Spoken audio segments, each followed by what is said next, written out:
Léa, c'était pas une idée que j'ai eue.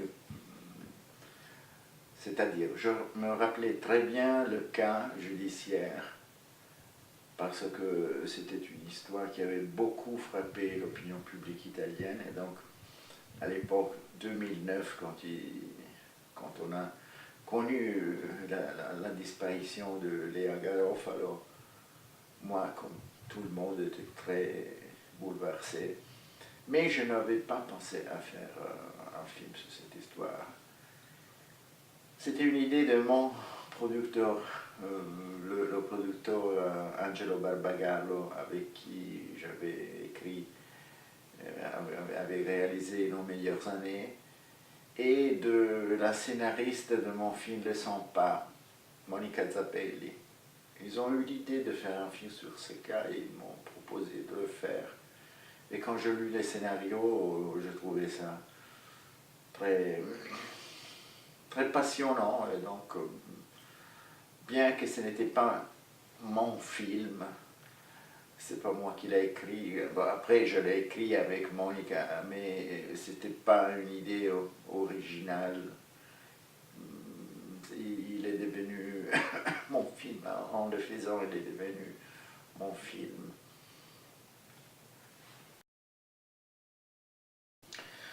C'était un tout petit film avec un petit budget, donc on n'a pas eu beaucoup de temps pour tourner.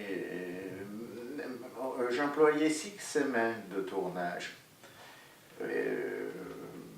Depuis quelques années, j'ai eu la chance de travailler avec beaucoup de temps à disposition. Par exemple, Piazza Fontana, c'était un film que j'ai tourné en 13 semaines.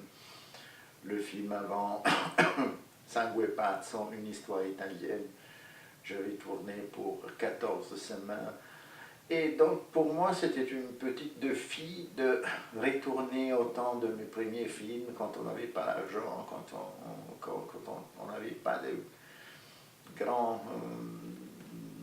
troupes à disposition pour tourner un film, de faire un tout petit film très concentré avec les acteurs, avec mes techniciens avec lesquels je travaille depuis beaucoup d'années, beaucoup de temps, et de le faire rapidement, mais avec beaucoup de passion. C'était une très belle expérience.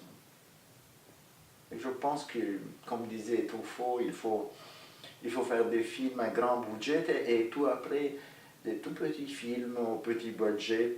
Il ne faut pas se lier à une technique de production. Il faut faire le film qu'on sent, qu'on ressent, qu'on a envie de faire.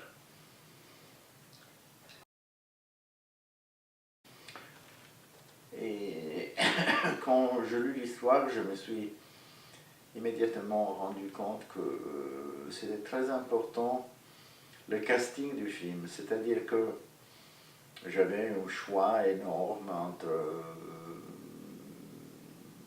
une âge qui est très intéressant pour une actrice, c'est-à-dire qui devait interpréter le rôle de Léa. Elle commence quand elle est adolescente, elle arrive à 37 ans, avec toutes les nuances, avec toute la palette d'un caractère féminin fort. Et le personnage de sa fille, Denise, donc il y avait 2 rôles féminines très, très intéressants. Mais je ne voulais pas des vedettes. Je pensais que la chose la plus importante, c'était de croire au film comme si c'était une espèce de documentaire, comme si c'était un film anthropologique qui nous racontait l'histoire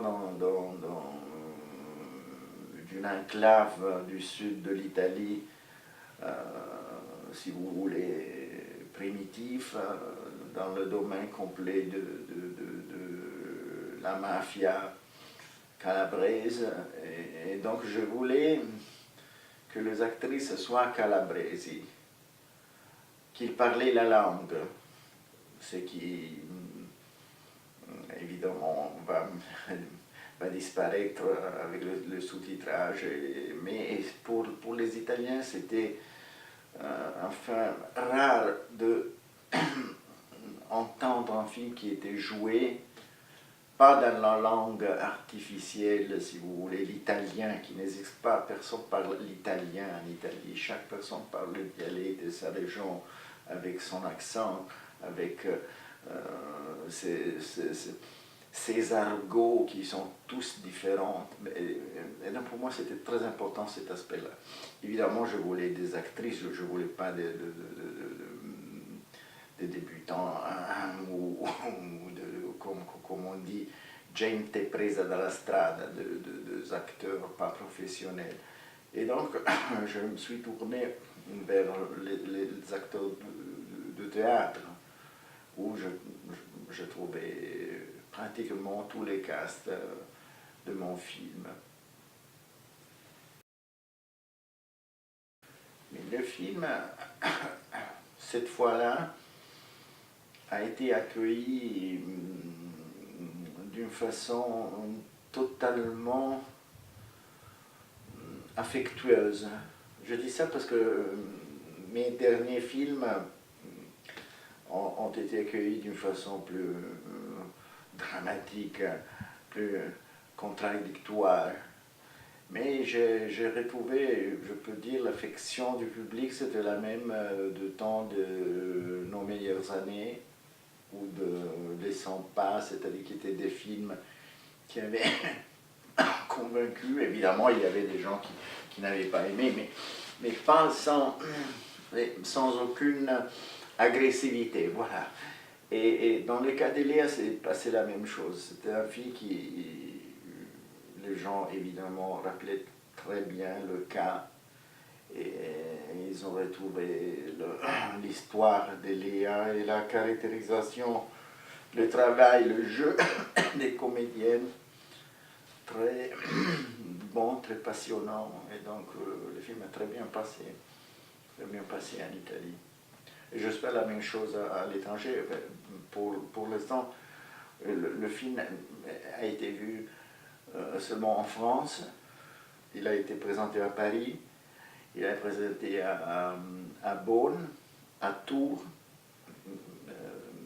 Il va sortir dans les salles, ce qui est très rare pour les films italiens.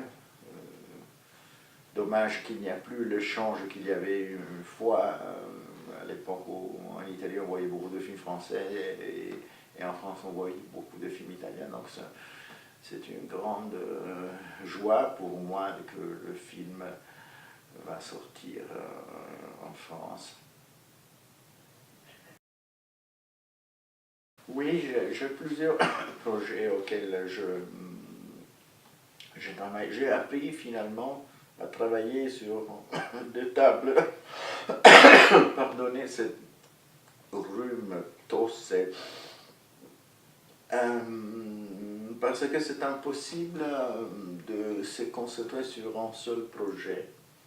On risque de passer beaucoup de temps à travailler. À la fin, le film ne se fait plus.